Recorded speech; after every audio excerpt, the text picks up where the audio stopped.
Bien salut à tous et bienvenue sur Football Garden, c'est Bilal qui vous parle aujourd'hui. On se retrouve pour une toute nouvelle vidéo, une vidéo avant-match contre Brentford. Et oui, ça date que j'avais pas fait d'avant-match.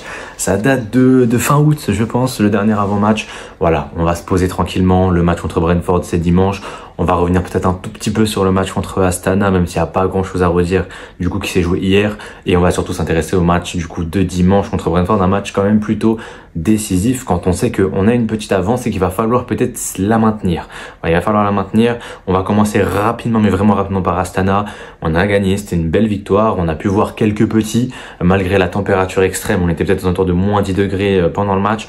Donc voilà, il n'y a pas grand chose à redire. Les petits ont joué. Achimpong, Raksaki, j'ai beaucoup aimé. Marc Guillou qui claque un doublé, ça fait plaisir. Et voilà. Sinon, KDH toujours aussi moyen malgré les adversaires très faibles. Il n'arrive pas à tirer son épingle du jeu. Et ça, c'est vraiment dommage. Défensivement, on a été relativement solide, à part Vega qui a eu quelques soucis. Et offensivement, bah voilà, on a pu voir quelques petites. Eric Georges a fait un bon match.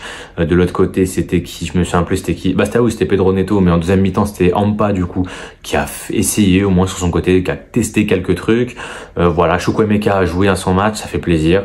Et il a fait un bon match quand même, plutôt Chukwuemeka hier, même s'il aurait pu faire encore mieux. Voilà, il y a pas mal de moments où il jouait seul. Il voulait pas donner le ballon, je pense qu'il voulait vraiment marquer. C'est dommage, mais bon, il a quand même montré de belles choses relativement. En tout cas, voilà, le match contre Astana est plutôt tranquille et on est donc sur 6 victoires d'affilée, toutes compétitions confondues. Et voilà. Et on va essayer d'aller chercher une 7e victoire d'affilée. Et j'avais vu une stat tout à l'heure, c'était que Chelsea, la dernière fois qu'ils avaient fait 6 victoires d'affilée, c'était sous Tuchel. Et c'était malheureusement stoppé à 6 parce que le 7e match, c'était contre Brentford. Et on avait perdu. Et là, aujourd'hui, c'est contre Brentford à nouveau. Donc voilà, est-ce que c'est le destin? Est-ce qu'on va réussir à détruire la malédiction? Je vous affiche les dernières confrontations entre Chelsea et Brentford. On n'a plus gagné depuis 2021. Voilà. Depuis ce fameux match, on gagne 1-0 sur une masterclass de Mendy. On n'a plus jamais gagné un match de football contre Brentford. 2 matchs nuls, 3 défaites. C'est calamiteux. Ah, c'est calamiteux les matchs contre Brentford. Donc, il va vraiment falloir stopper cette malédiction. Et ce sera dimanche qu'il va falloir le faire. Voilà, ce sera dimanche. On va rapidement montrer les deux formes des deux équipes. Du côté Chelsea, on est en très grande forme. J'ai pris du coup les matchs que en première ligue, mais du coup sur les 5 dernières de première ligue, on est sur 4 victoires, 1 nul. Donc voilà, on est une des équipes les plus en forme du championnat, voire peut-être la plus en forme, avec du coup 13 points pris sur 15 possibles sur les 5 derniers matchs. Et on est sur 4 victoires d'affilée aussi. Hein. Le 5e match, c'était du coup le nul contre Arsenal. Donc voilà, on est sur une très grosse dynamique. Et en face, Brentford, ils sont quand même sur une plutôt bonne dynamique, 3 victoires, 1 nul et une défaite sur les 5 derniers matchs. Ils ont pris 10 points sur 15 possibles. Ils sont quand même sur une bonne forme. Ils sont sur une bonne forme. Ils ont une défaite du coup contre Aston Villa, un match nul contre Everton et ils ont tapé Newcastle la semaine dernière. Donc attention à Brentford, attention à eux, ils ont une équipe qui est quand même plutôt dangereuse. Au classement, ils ont du coup 23 points, ils sont 9e de première ligue, on est 2e nous évidemment avec 31 points. L'objectif pour nous, ça va être de gagner pour revenir à hauteur à peu près de Liverpool, bien sûr qu'ils auront un match de plus à jouer. Maintenant, voilà, il y a un match qui va être très important aussi à regarder ce week-end, ça va être le derby de Manchester, parce que City va peut-être encore lâcher des points face à Manchester United, et nous, dans cette course au titre ou au podium, etc., prendre du coup l'équivalent, je crois qu'actuellement on a 4 points, donc prendre 7 points d'avance sur Manchester City, ce serait énorme. Et côté Brentford, ils ont aussi une victoire obligatoire en réalité, parce qu'en fait c'est tellement stack qu'en cas de défaite, ils peuvent perdre peut-être 2-3 places, et en cas de victoire avec 26 points, ils reviendraient quasiment à hauteur de Manchester City, pour vous dire la vérité. Donc c'est tellement stacké entre la 4e et la 11e place que tu peux pas te permettre de perdre. Donc même pour eux, ça va être très important de gagner.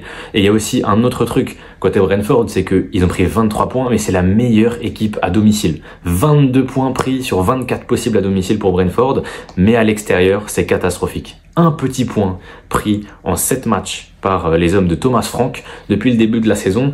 Et là, aujourd'hui, le match entre Chelsea et Brentford, c'est au Bridge. Donc du coup, ils seront à l'extérieur. Et à l'extérieur, ils sont très mauvais. Et juste pour ça, il va falloir aussi se remobiliser côté Brentford pour essayer d'aller chercher des points. Et donc du coup, côté Chelsea, va falloir être plutôt en garde contre Brentford quand même. Faut pas les laisser venir parce qu'ils ont pris que 1 point à l'extérieur. C'est une équipe qui est quand même plutôt en bonne forme, qui ont des très bons joueurs. Mbeumo fait une super saison. Wissa également. À eux deux, ils ont mis 18 buts, je crois. Donc voilà, ça va être quand même plutôt dangereux entre les deux là. Donc il va falloir les surveiller de très près. Côté blessures, suspension, etc., on retrouve du coup 3 blessés. Mudryk qui est incertain, on ne sait pas encore s'il sera là ou pas. Et en tout cas, James Fofana, eux c'est mort. Ils seront pas là avant 2025 malheureusement. Et côté suspension, c'est Neto qui est suspendu. C'est pour ça qu'il était contre Astana hier. parce que on savait qu'il allait pas être là du coup dimanche, et donc du coup forcément tu le fais jouer en Conference League. Voilà, ça c'était du coup nos blessés à nous. Côté Brentford, tu sais qu'il y a Jensen qui est blessé, du coup le milieu de terrain. Il y a aussi peut-être Norgard, mais ça je suis pas sûr, mais en tout cas ils ont quelques joueurs qui sont sur le carreau, et bon après c'est pas nous, peu importe l'équipe en face, il faut gagner dans tous les cas. Mais voilà, on va passer au 11 gentiment, que je vais vous afficher à l'écran. Sanchez dans les buts, pas que je l'aime bien, mais que Jorgensen a joué hier, donc ça m'étonnerait qu'il jouera dimanche. Une défense centrale, Badiashile, Colwill, avec du coup Badiashile côté gauche de la défense centrale, parce qu'on l'a vu, côté droit de la défense centrale c'est catastrophique, côté gauche c'était beaucoup mieux. Défenseur gauche, Correa, défenseur droit, c'est ma petite interrogation encore, là j'ai mis Gusto. Mais en réalité, je suis pas vraiment sûr, parce qu'on l'a vu du coup sur les 2 derniers matchs de Première Ligue, c'était Caicedo qui avait joué latéral droit avec du coup Enzo Lavia au milieu de terrain, et c'est une composition que moi personnellement j'aime beaucoup. C'est une composition un peu en carré au milieu de terrain, du coup avec Enzo qui remonte au niveau de Palmer, et on se retrouve sur un 3-2-4-1 à la Guardiola. Donc moi j'aime beaucoup cette compo là. Donc je sais pas encore comment ça va se dégoupiller. Dans tous les cas, si Gusto est là, Gusto je pense reviendra du coup dans le milieu de terrain, en milieu inversé je pense. Donc j'hésite encore, là je vous ai mis Gusto, mais en réalité j'aimerais peut-être plus voir Caicedo latéral droit, et donc du coup double pivot Enzo Caicedo, c'est du classique, même si du coup là ce serait Enzo Lavia forcément si Gusto joue, si Caicedo excusez-moi joue latéral droit, on aura du coup Enzo Lavia dans le double pivot. Et les 4 offensifs, bon, Neto est suspendu, je mets Madueke, voilà, c'est son remplaçant à lui, donc il jouera. Palmer dans l'axe, Sancho à gauche qui est en grande pompe en ce moment, et Jackson qui doit se rattraper de son mauvais match contre Tottenham. Donc voilà, ça c'est le 11 que j'alignerai contre Brentford. Notez que voilà, il y a Félix qui est là sur le banc, Mudryk peut-être, on sait pas, mais peut-être qu'il sera là. Yann Nkunku évidemment que j'aurais peut-être pu mettre à la place de Madueke côté droit, peut-être pour le tester. Mais en tout cas voilà, ça c'est ma compo pour le match contre Brentford. Je pense qu'avec cette compo là, on peut gagner. Et puis là c'est même pas qu'on peut gagner, c'est qu'on doit gagner, parce qu'on a une petite avance sur Arsenal, mais il faut pas qu'on la gâche. Faut pas qu'on la gâche, surtout aussi rapidement. On passe au prono du match, et là le prono il est clair, c'est une victoire obligatoire pour nos Blues. À souligner qu'on n'a pas gagné chez eux, enfin qu'on n'a pas gagné tout court contre eux depuis 2021, depuis ce match où on a gagné 1-0 à l'époque. Il faut absolument qu'on repart, qu'on revienne d'un peu de l'avant, parce que là 2 victoires sur les 7 derniers matchs contre Brentford, c'est catastrophique. Il faut vraiment qu'on stoppe la malédiction et qu'on gagne enfin un match contre Brentford. Donc voilà, vous l'avez vu au titre, à la miniature, stopper la malédiction. Je pense que là on peut pas faire plus clair. Mon prono, victoire des Blues, victoire 2-1. J'hésite entre 2 et 3. 3-1, allez, 3-1 pour Chelsea, et je vais dire des buts de Jackson pour se rattraper, un but de Madueke et un but de mon fils Jadon Sancho évidemment. Côté Brentford, je vois bien Wissa marqué comme à son habitude contre nous, et voilà, une belle victoire 3-1, et qui nous permettrait d'arriver du coup à 34 points, en espérant peut-être un faux pas de Liverpool. On reviendrait à 1 ou 2 points, voilà, ça pourrait être pas dégueu, voilà, ça pourrait être pas dégueu honnêtement.